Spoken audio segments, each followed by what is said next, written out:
ब्रह्मस्थानी व्हावा, ओलांडणी नकाशे तो ब्रह्मस्थानी. मला तुमच्या बरोबर काहीतरी बोलायचं आहे, अगदी मनापासून आणि हक्काने. मी कोण आहे माहिती आहे? मी कुणाच तरी भारत, मी कुणाच तरी हिंदुस्थान, मी कुणाच तरी इंडिया बोलतोय. आजही आठवतोय तो कलाडणाऱ्या विजेंचा, कांठ्या बसणारा मर्मभेदी आवाज. त्यावेळी लोक आपल्या हक्कासाठी लढत होते आणि याच संघर्षातून माझा जन्म झाला. आज तुम्ही म्हणाल की भारत बोलायला कसा काय लागला? मी तर अगदी पहिल्यापासूनच बोलतोय, फक्त काळानुसार माझे स्वर बदलत गेले.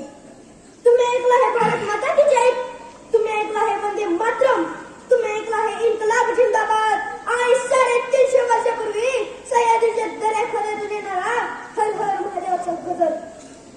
कोणी मला देवता मानलं तर कधी मला कोणी बाप मानलं, तर कधी कधी मंडप काढले, तर कधी शांततेचा सत्याग्रह केला, तर कधी मनातून शमशेर काढून प्राणाच्या आहुत्या देऊन मला मिळवलं. हो, मी भारत या सर्वांचाच ऋणी आहे.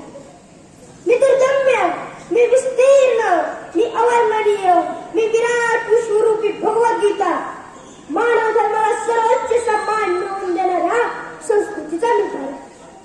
हो, तोच मी भारत. हिंदू सतलज, गंगा ब्रह्मपुत्रा, व तुंगभद्रा यांच्या खाणाऱ्या जलधारांचा मी भारत. संबंध विश्वात माणसाचे तुकडे तुकडे होत असताना जिथे अहिंसा जन्माला आली त्या गौतम बुद्धांचा मी भारत. याचे खाणाऱ्या जलधारांनी अन्यायाचे धबधबे सहन केले नाही. याच भूमीत प्रभू रामचंद्रांची रामायण घडली. याच भूमीत गौतम बुद्धांनी शांततेचा संदेश दिला. एवढाच काय हो, याच भूमीत ही मातीची शपथ घेऊन मायांच्या साथीने महाजनी इतिहास घडवला आणि हिंदुस्थानाचा झेंडा अटके पार केला. अनेकता नेकता असा संदेश देणारा तोच मी भारत. आज तुमच्या समोर उभा आहे माझं मत मांडण्यासाठी. मला वाटतंय मी पारतंत्र्यात असतानाच थोडा समाधानी होतो.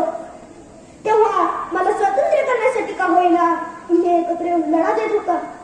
पण आज सत्तेसाठी आपसात भांडताना पाहून मला खूप दुःख वाटतंय. तुम्ही पैशाने जरूर म्हणा, पण या पलीकडे जगाच्या कुंभमेळ्यात अर्थातच ऑलिम्पिक मध्ये प्रत्येक देश आपली महानता साध्य करतो. मग आपण का आपली महानता साध्य करण्यासाठी धडपडत नाही?